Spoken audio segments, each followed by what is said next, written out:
What if I told you that a single German philosopher, armed with nothing but a pen and an unbreakable will, managed to demolish 2,000 years of Western civilization's most sacred beliefs? What if this same man predicted the nihilistic crisis that would consume the 20th century, foresaw the rise of totalitarian movements, and offered a radical solution that still terrifies people today? Tonight, we're diving into the abyss with Friedrich Nietzsche, the philosopher who dared to ask, what happens when humanity realizes there is no cosmic purpose, no divine plan, no inherent meaning to existence? His answer changed everything, and by the end of this video, you'll understand why his ideas are more relevant now than ever before. Born in 1844 in the small German town of Rocken, Friedrich Wilhelm Nietzsche seemed destined for a conventional life in academia. His father was a Lutheran pastor, his grandfather a theologian. The irony is almost too perfect. This son of the church would become Christianity's most devastating critic. Picture this: a brilliant young man, barely 24 years old, becomes the youngest professor ever appointed at the University of Basel. His colleagues expected traditional philosophical discourse. Instead, they got intellectual dynamite. But here's where it gets fascinating. Nietzsche's philosophy wasn't born in some ivory tower. It was forged in the crucible of personal suffering.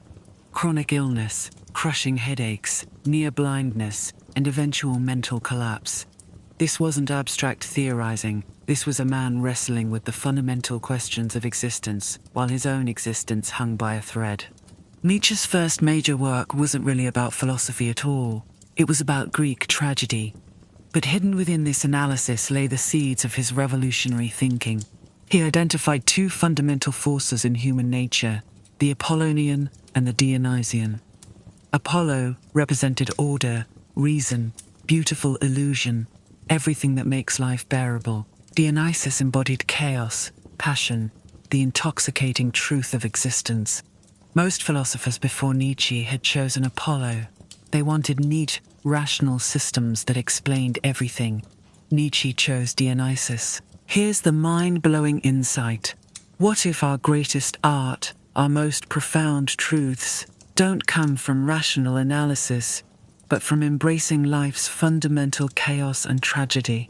What if the Greeks were right, and existence is essentially tragic, but that tragedy can be transformed into something magnificent? Now, you might be thinking, okay, interesting ideas about art and tragedy, but how does this connect to the earth-shattering claims I made at the beginning? Here's where Nietzsche gets dangerous. If existence is fundamentally tragic, if there's no cosmic order or divine plan, then every value system built on those assumptions, morality, religion, political systems, they're all just human constructions, beautiful lies we tell ourselves to avoid confronting the abyss. And once you see through the lies, you can't unsee. You're free to create your own values, your own meaning. But with that freedom comes a terrible responsibility. You become the author of your own existence. Most people can't handle that responsibility. But for those who can, they become something beyond human. Have you heard about the madman who proclaimed the death of God in the marketplace? Not a literal death, but something far more terrifying. The death of absolute meaning itself. This wasn't just an attack on religion. It was a diagnosis of modernity's greatest crisis. And let me paint you a picture. It's 1882, and Nietzsche publishes The Gay Science. Buried within this work is one of the most revolutionary passages in philosophical history.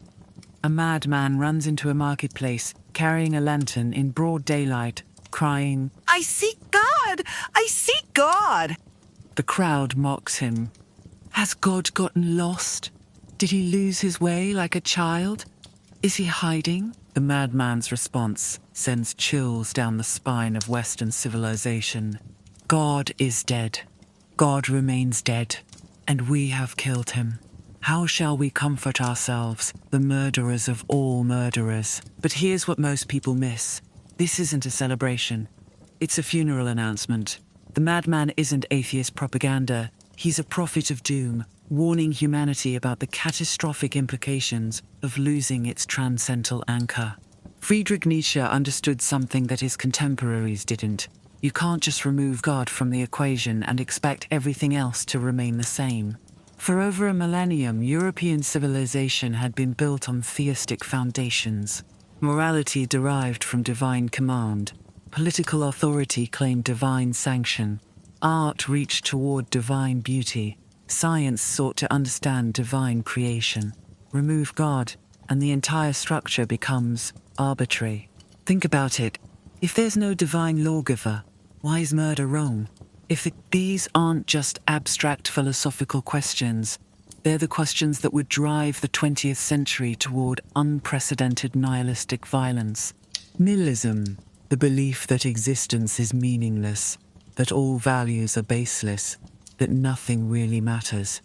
Nietzsche didn't create nihilism, he diagnosed it. He saw it coming like a philosopher Paul Revere, warning that the nihilists were coming. But here's where Nietzsche gets brilliant and terrifying at the same time. He argues that nihilism isn't something we can avoid. It's a necessary stage in human development. Western civilization built itself on lies, comforting lies about cosmic purpose and divine meaning. These lies are dying, and their death will create a spiritual crisis unlike anything humanity has ever experienced. Most people will respond to this crisis in one of two ways. They'll either retreat into dogmatic fundamentalism, desperately clinging to the old lies, or they'll embrace nihilistic despair, concluding that nothing matters. Nietzsche offers a third way. But first, you have to go through the abyss.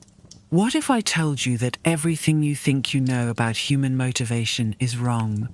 What if love, morality, art, religion, politics, what if all of these are just masks worn by a single, fundamental drive?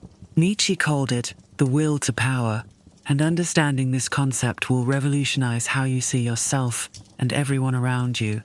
But be warned, once you see the will to power operating in human behavior, you can't unsee it. You'll recognize it in every relationship, every social interaction, every moral judgment. You'll see it in yourself, and that recognition will either liberate you or destroy you. Right now, as you're watching this, you're exercising what Nietzsche considered the most fundamental force in existence. Not survival, not pleasure, not love, but the will to power. Every decision you make, every relationship you form, every belief you hold, is ultimately an expression of your drive to expand your power, to impose your will upon reality. And yes, that includes your decision to watch this lecture. Before Nietzsche, philosophers had various theories about human motivation. Some said we're driven by pleasure-seeking, hedonism. Others claimed we're motivated by rational self-interest. Religious thinkers argued we're torn between higher spiritual aspirations and lower carnal desires. Nietzsche said they were all wrong, or rather, they were all seeing fragments of a deeper truth. The will to power isn't just about political domination or physical strength. It's the drive to grow, to expand, to overcome resistance, to impose form upon chaos. When an artist creates a masterpiece, that's will to power. When a scientist discovers a natural law, that's will to power. When a lover seduces their beloved, that's will to power. When a saint sacrifices for others, even that is will to power. The power to overcome one's own selfish impulses. Here's where Nietzsche becomes controversial and electrifying. If will to power is the fundamental drive, and individuals differ primarily in the strength and sophistication of their will, this creates what Nietzsche calls a natural aristocracy, not based on birth or wealth, but on spiritual power. The masses are content with comfort, security, and conformity. Their will to power is weak, reactive, focused on preservation rather than creation. They're what Nietzsche calls the last men, human beings who have lost a capacity for greatness, who want nothing more than comfortable mediocrity. But some individuals possess a stronger will to power. They're not content with given values, they create new values. They don't follow established paths, they carve new ones. They don't seek comfort, they seek challenges that will test and strengthen their will. This brings us to one of Nietzsche's most explosive insights. There isn't one universal morality. There are at least two fundamentally different moral systems, and they reflect different types of will to power. Master morality is the morality of the strong. It celebrates excellence, courage, nobility, and creative power. Masters define good as whatever expresses their own strength, and bad as whatever is weak, cowardly, or base. This isn't cruel, it's aristocratic. Masters aren't concerned with equality, they're concerned with excellence. Slave morality is the morality of the weak. Unable to compete with the masters on their own terms, slaves redefine morality itself. They make virtues out of their weaknesses: humility, compassion, equality, self-sacrifice. They define good as whatever serves the weak, and evil as whatever expresses strength and power. And now we come to the most controversial part of Nietzsche's analysis. He argues that Christianity represents the greatest triumph of slave morality in human history. This isn't just criticism of religion, it's an analysis of how the weak can use moral arguments to dominate the strong. Think about it. Christianity takes every aristocratic virtue, pride, strength, power, excellence, and redefines them as sins. Meanwhile, it elevates every mark of weakness, humility, suffering, poverty, self-denial, and calls them virtues. The meek shall inherit the earth. The first shall be last. Blessed are the poor in spirit. From Nietzsche's perspective, this isn't divine revelation. It's a brilliant psychological strategy. The slaves have convinced the masters to adopt the slaves' values. The result? 2,000 years of guilt, repression, and resentment masquerading as virtue. But what happens when this slave morality begins to collapse? What happens when people stop believing in Christian values but have no alternative? That's when you get nihilism. That's when you get the 20th century. What if humanity as we know it is just a bridge? What if we're not the end point of evolution but merely a stepping stone to something greater? Nietzsche believed that a new type of human being was emerging, one who would transcend all previous limitations, create values instead of inheriting them, and transform suffering into strength. He called this being the Übermensch, and understanding this concept will change how you see human potential forever. The Übermensch isn't a superhero or a genetic mutant. It's a human being who has transcended traditional moral categories. Most people are trapped within inherited value systems. They're either good according to current standards or evil in rebellion against them. The Übermensch moves beyond this entire framework. Picture this.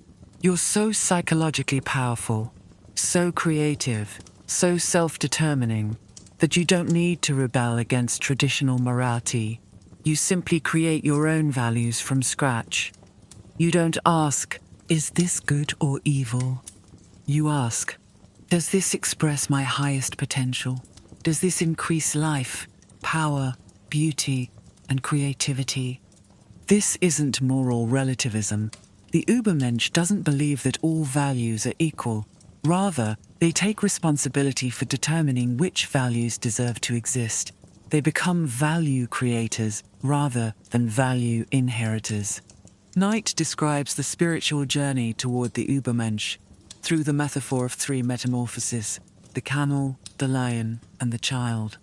The camel represents the traditional moral person, someone who accepts the burden of established values without question.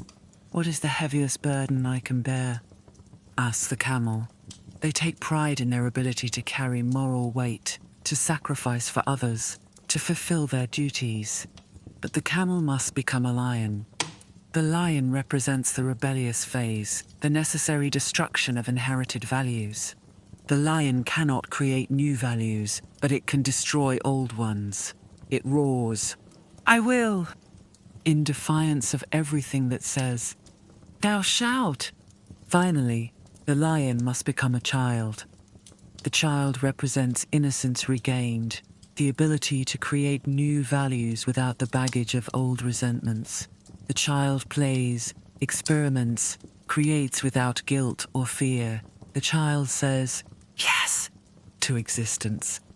Here's Nietzsche's most mind-bending concept. What if you had to live your exact same life over and over again, for eternity?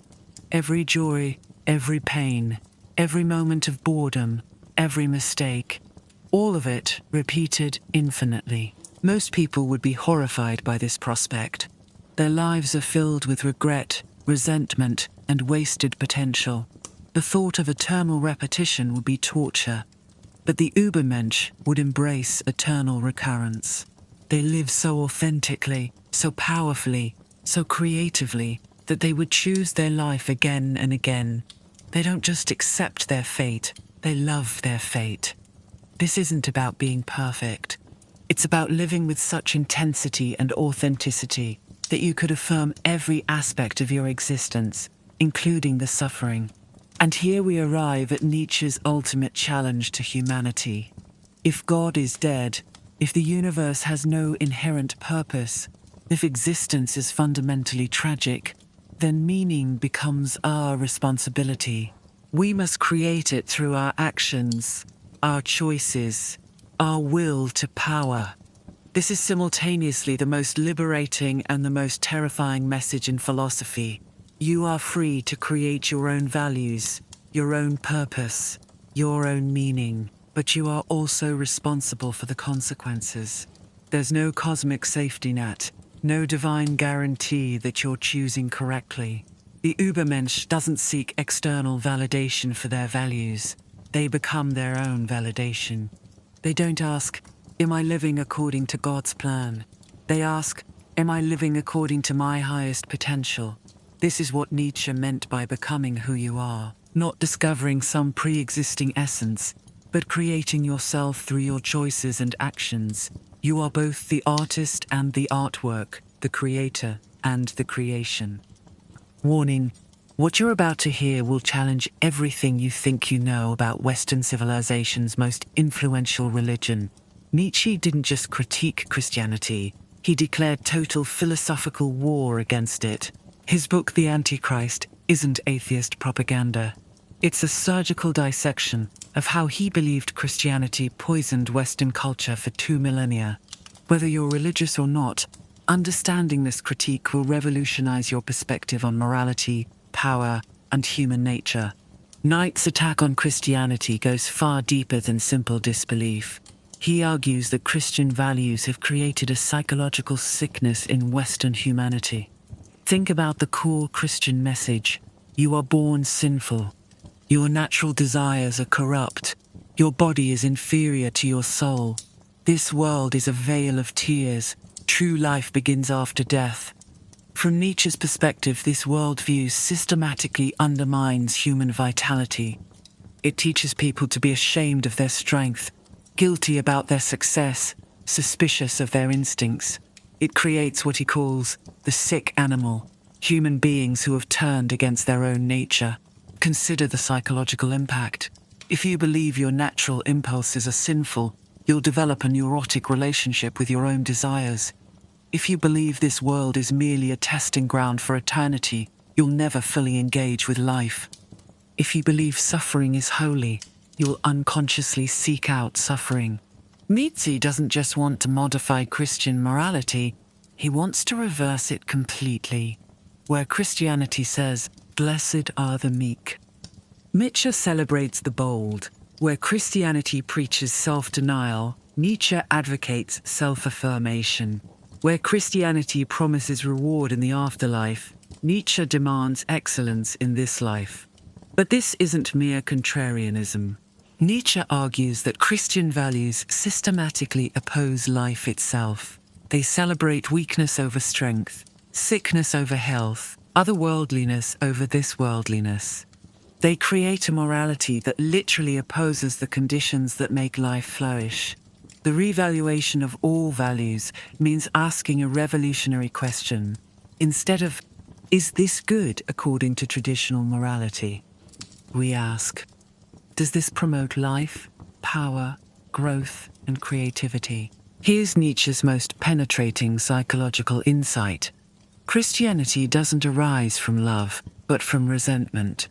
The early Christians weren't motivated by divine revelation, but by psychological revenge against the strong, the beautiful, the powerful.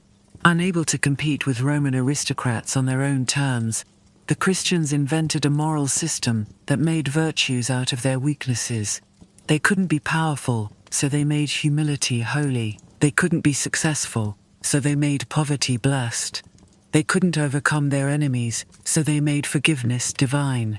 This isn't conscious conspiracy, it's unconscious psychological strategy. Resentment is the emotion of those who cannot directly express their will to power, so they express it indirectly through moral condemnation.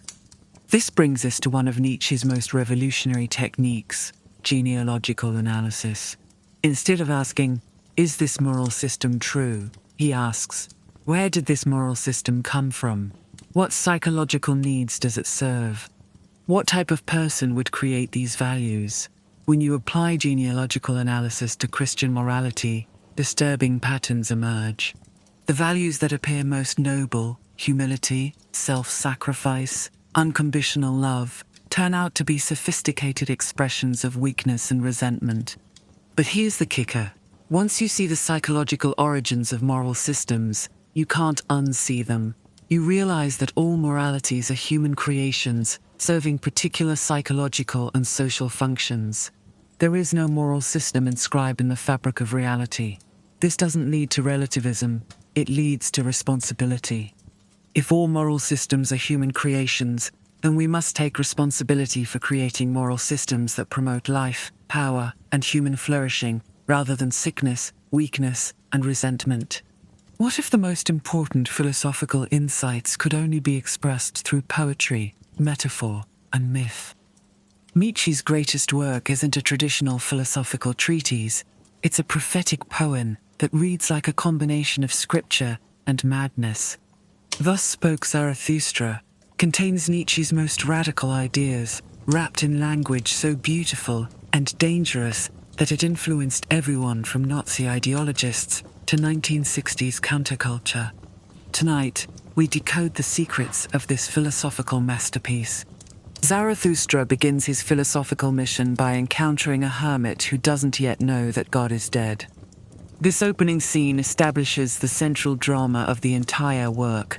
How do you communicate earth-shattering news to people who aren't ready to hear it? How do you tell humanity that its most fundamental beliefs are illusions? Zarathustra doesn't argue against God's existence, he simply announces God's death as an accomplished fact. This isn't theoretical atheism, it's practical nihilism. The old values are collapsing whether people recognize it or not. The question isn't whether God exists, but what happens to human civilization when people stop believing that God exists. I teach you the Superman. Man is something that is to be surpassed.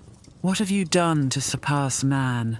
With these words, Nietzsche introduces the concept that would become his most famous and most misunderstood contribution to philosophy.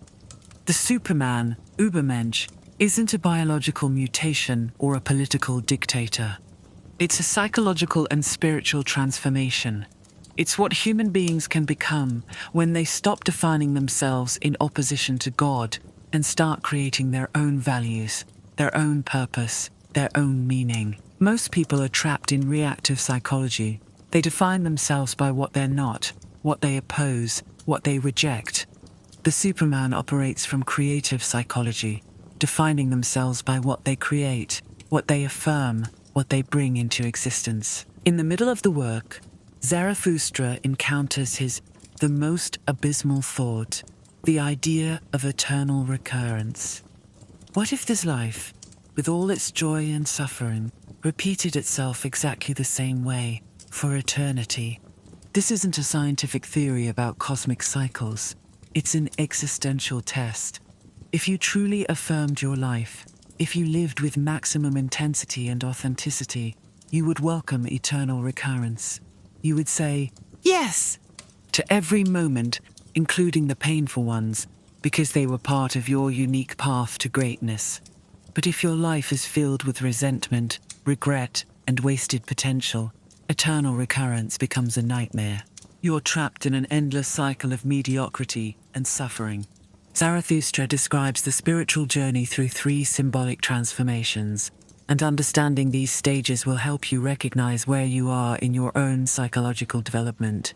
The camel stage represents traditional morality. You carry the heavy burdens of inherited values without question. You pride yourself on duty, sacrifice, and conformity. This isn't wrong, but it's preliminary. The lion stage represents necessary rebellion. You must learn to say no to everything that tries to control you. You develop the strength to reject inherited values, to break free from social conditioning. But destruction alone isn't sufficient. The child stage represents creative innocence. You become capable of creating new values without the baggage of resentment. You say yes to existence, not because you're naive, but because you've transcended the need for external validation. Most people never move beyond the camel stage. Some reach the lion stage but get stuck in eternal rebellion. Only rare individuals achieve the child stage, the ability to create values from a position of strength rather than weakness. January 3rd, 1889. Turin, Italy. Friedrich Nietzsche witnesses a horse being whipped in the street, throws his arms around the animal's neck, and collapses into madness. He would never recover his sanity. Was this the inevitable result of staring too long into the abyss? Did his own philosophy drive him insane? Or was his madness the price of seeing too clearly into the heart of human existence? Tonight, we explore the relationship between genius and madness in philosophy's most tragic figure. Nietzsche's final collapse wasn't sudden. It was the culmination of years of increasing psychological instability. In his last productive years, he wrote with manic intensity, producing some of his most brilliant and disturbing works. His letters became increasingly grandiose. He began signing them Dionysus or the Crucified. But here's what's fascinating. Even as his grip on reality loosened, his philosophical insights remained sharp. His final works, Twilight of the Idols, The Antichrist, Ecce Homo, contains some of his most penetrating observations about human nature and modern culture.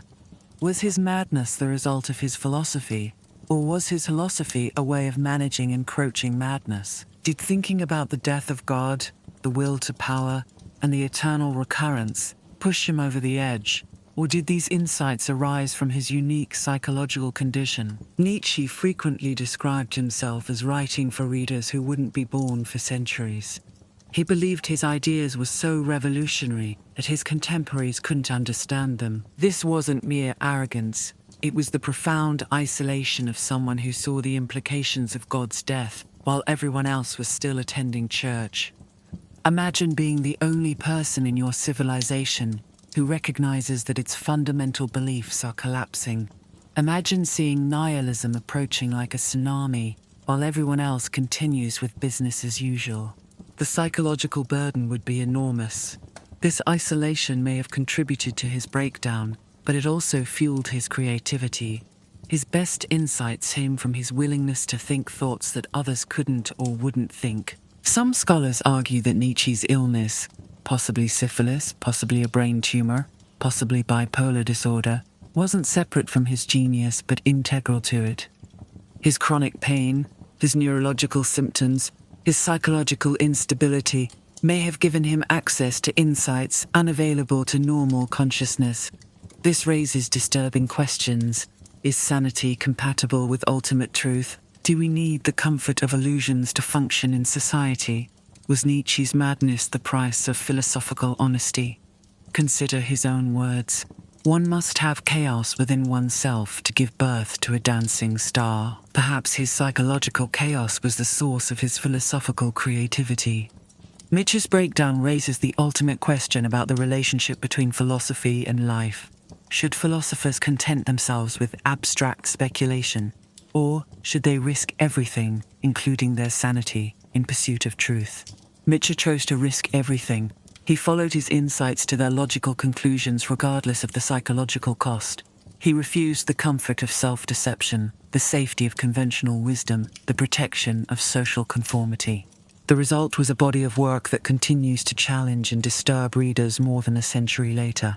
His madness may have ended his productive life, but it also preserved his insights in their most pure and uncompromising form. Whether his breakdown was tragic or inevitable, it serves as a warning and an inspiration. A warning about the dangers of thinking too deeply about ultimate questions. An inspiration for those willing to sacrifice everything in pursuit of truth. How did the philosophy of individual self-creation become the ideology of mass destruction? How did the thinker who preached moving beyond racial thinking inspire the most racist regime in history? The appropriation of Nietzsche by the Nazis represents one of the greatest intellectual tragedies of the 20th century. Tonight, we separate Nietzsche's actual philosophy from its grotesque distortion by totalitarian ideologists and discover why understanding this distinction matters more than ever. End quote. After Nietzsche's collapse, his sister Elisabeth Förster Nietzsche took control of his literary estate. She was everything Nietzsche opposed: an anti-Semite, a German nationalist, a conventional Christian. But she was also a skilled propagandist who recognized the commercial and political potential of her brother's ideas. Elisabeth systematically edited Nietzsche's unpublished notes to create The Will to Power, a book Nietzsche never wrote, but that supposedly contained his final philosophy. She removed passages critical of German nationalism, emphasized passages that could be interpreted as supporting racial superiority, and generally transformed Nietzsche into the philosopher of German supremacy. This wasn't just academic dishonesty, it was philosophical murder. Elisabeth killed the real Nietzsche and replaced him with a nationalist zombie that served her own political agenda. The Nazis found several concepts in the corrupted version of Nietzsche that seemed to support their ideology. The Übermensch became the Aryan superman, a racial rather than intellectual concept. The will to power became the justification for German conquest. The critique of Christian morality became permission for cruelty. The concept of master morality became the ideology of master race. These interpretations weren't just wrong, they were exactly opposite to Nietzsche's actual intentions. But they were politically useful, and totalitarian movements are never concerned with intellectual honesty. The real Nietzsche would have despised everything the Nazis represented. He was explicitly anti-nationalist, calling nationalism the strongest force working against culture. He praised Jewish intellectuals and condemned anti-Semitism as absolutely unworthy. He believed in individual rather than collective greatness. He opposed mass movements of any kind. He celebrated cosmopolitan culture over racial purity. Most importantly, Nietzsche's Übermensch was about psychological and spiritual transformation, not biological superiority. It was about individuals creating their own values, not races dominating other races. The Nazi appropriation of Nietzsche teaches us a crucial lesson about the relationship between philosophy and politics. Any powerful idea can be distorted to serve political ends. Any profound insight can be simplified into propaganda. Any individual philosophy can be transformed into mass ideology. This doesn't mean we should avoid powerful ideas. It means we should be extremely careful about how those ideas are interpreted and applied. Nietzsche himself warned against the tendency to systematize his thoughts into a rigid doctrine. The tragedy isn't just that the Nazis misused Nietzsche's ideas, it's that their misuse discredited those ideas for generations. Many people still associate Nietzsche with fascism, preventing them from engaging with insights that could actually immunize them against totalitarian thinking.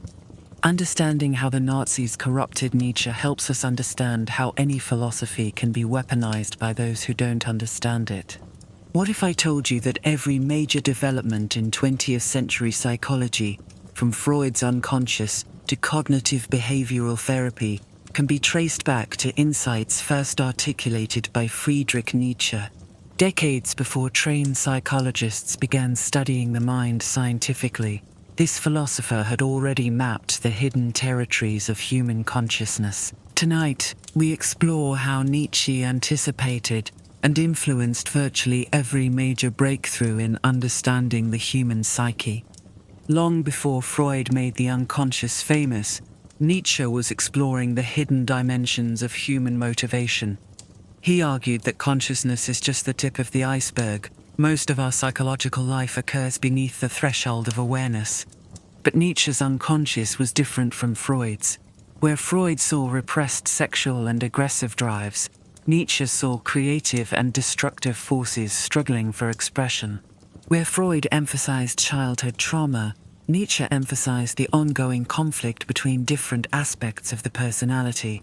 Nietzsche understood that we are not unified rational agents, but collections of competing drives, impulses, and perspectives. The self isn't a thing, but a process, a dynamic struggle between different psychological forces. Nietzsche was fascinated by the human capacity for self-deception. He recognized that people rarely understand their true motivations. They tell themselves stories about their actions that make them feel better about themselves, but these stories often bear little relationship to reality. This insight predates and influences virtually every major development in psychology. Cognitive dissonance theory, defense mechanisms, confirmation bias, motivated reasoning, all of these concepts can be found in embryonic form in Nietzsche's writings.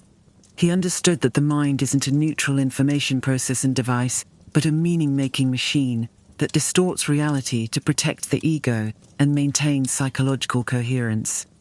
Although Nietzsche never practiced therapy, his insights have profound therapeutic implications. He understood that psychological healing isn't about returning to some normal state, but about transforming suffering into strength. Traditional therapy often focuses on eliminating symptoms, reducing anxiety, depression, or destructive behaviors. Nietzschean therapy would focus on transforming those same psychological energies into creative and life-affirming expressions. Instead of asking, "How can I feel better?" a Nietzschean approach asks, "How can I use the suffering to become stronger, more creative, more authentic?" This anticipates modern approaches like post-traumatic growth and meaning-centered therapy. The entire field of existential psychology emerges directly from Nietzschean insights. Viktor Frankl's logotherapy, Rollo May's existential analysis, Irvin Yalom's existential psychotherapy, all of these approaches grapple with questions Nietzsche raised. How do we create meaning in a meaningless universe? How do we take responsibility for our choices? How do we transform anxiety into authenticity? But here's what's fascinating. While these therapists softened Nietzsche's more radical insights, they preserved his core understanding that psychological health requires taking responsibility for creating your own values and meaning. The difference is that clinical psychology tends to focus on helping people adapt to society, while Nietzsche's psychology is about transcending social conditioning to become who you really are. It's the difference between adjustment and transformation. Walk into any modern art museum and you're walking through Nietzsche's mind. Abstract expressionism, surrealism, Dadaism, performance art, virtually every major artistic movement of the past century has been shaped by Nietzschean ideas about creativity, authenticity, and the relationship between art and life. Tonight, we explore how this philosopher's aesthetic theories revolutionized not just how we think about art, but how artists think about themselves. For Nietzsche, art wasn't decoration or entertainment, it was the highest form of human activity. Through art, human beings transcend their biological limitations and create new possibilities for existence. The artist doesn't just make things, the artist makes themselves. This insight transformed the entire conception of artistic practice.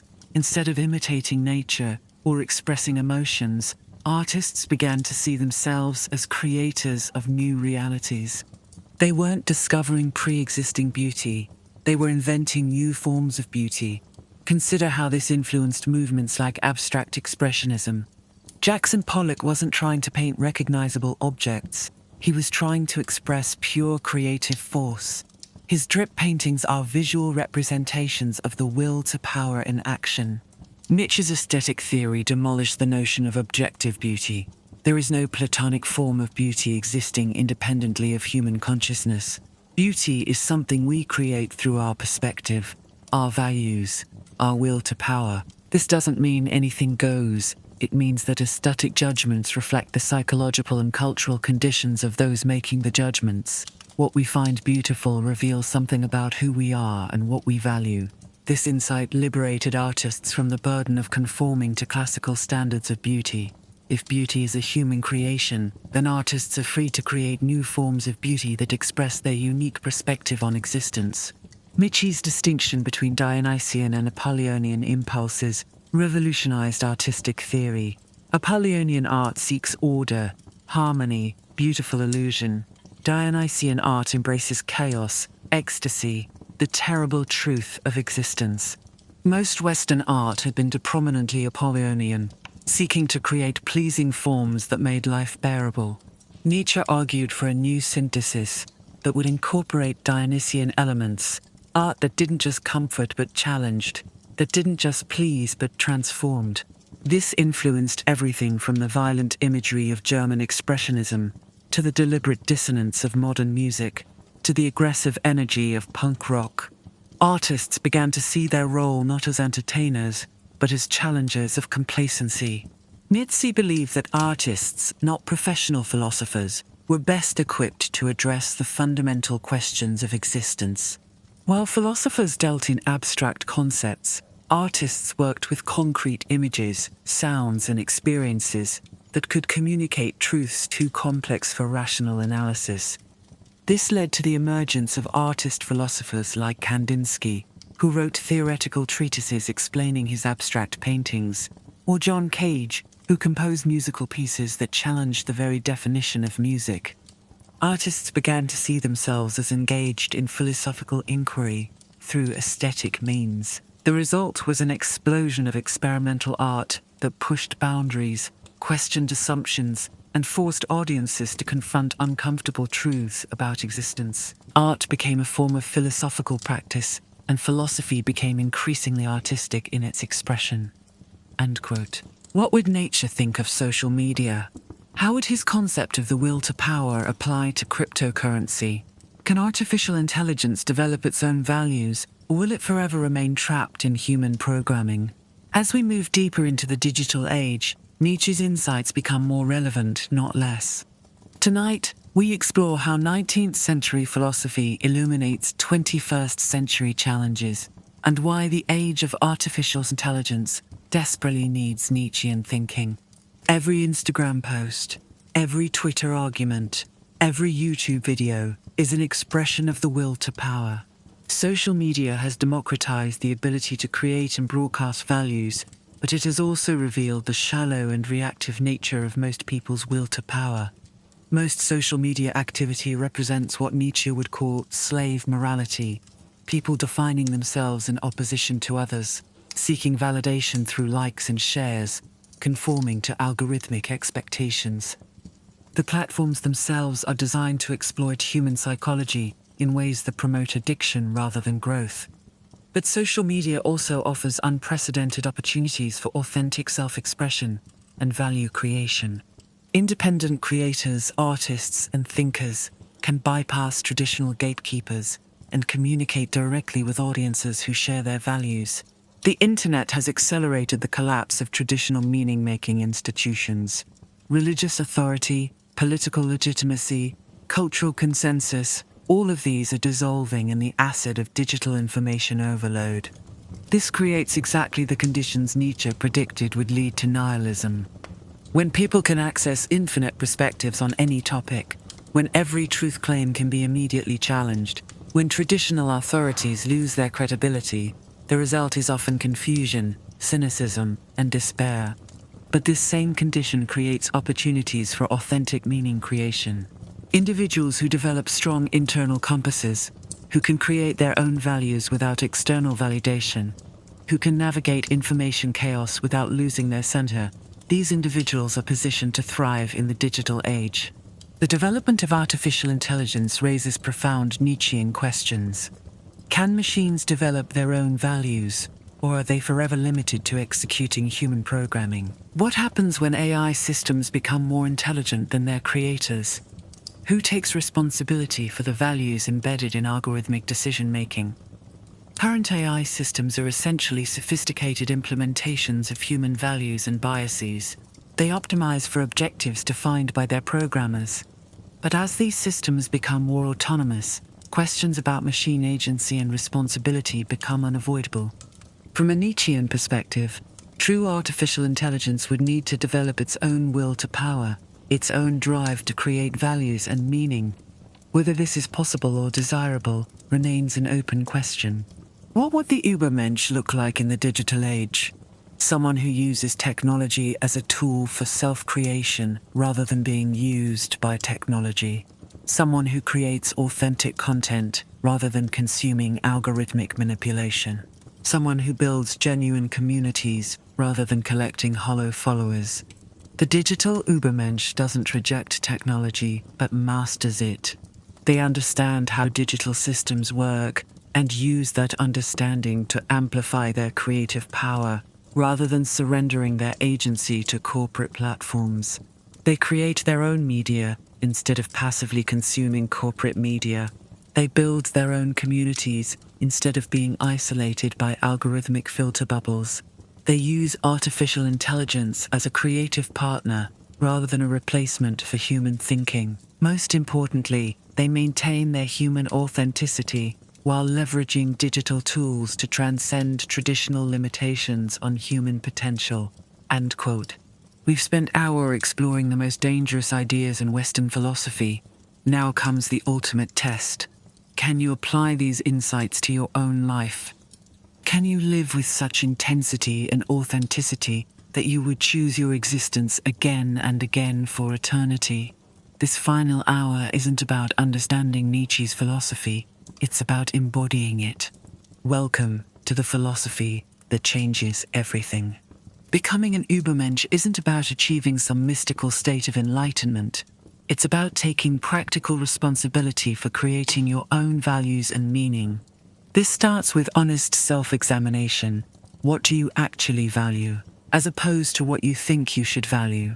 What brings you genuine vitality rather than mere pleasure? What challenges make you stronger rather than more comfortable?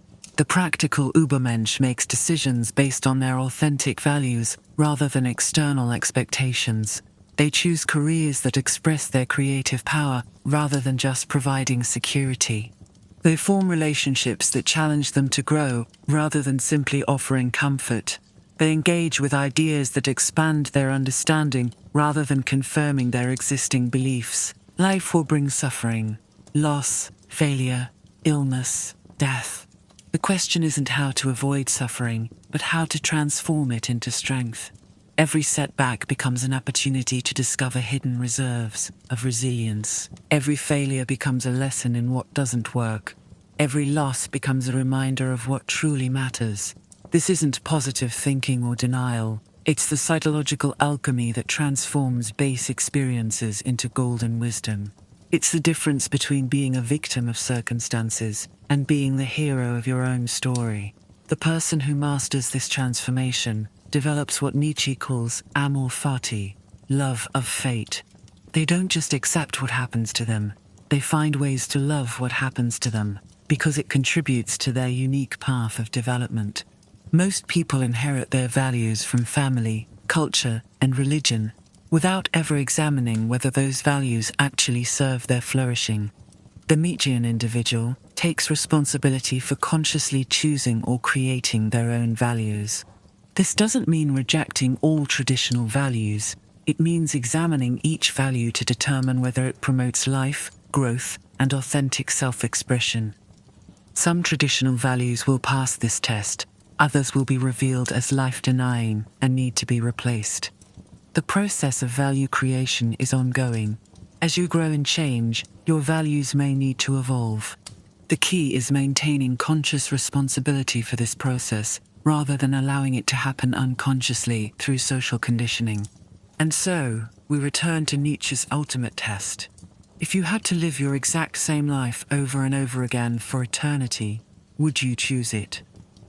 This isn't a theoretical question, it's a practical tool for life evaluation. Every decision you make, ask yourself, if I had to repeat this choice infinitely, would I make it? Every relationship you maintain, every goal you pursue, every value you embody, would you choose it again and again and again? This doesn't mean only choosing pleasant experiences. It means choosing experiences that contribute to your authentic development, even when they're difficult. It means living with such integrity and intensity that you could affirm every aspect of your existence. The eternal recurrence isn't about perfection, it's about authenticity.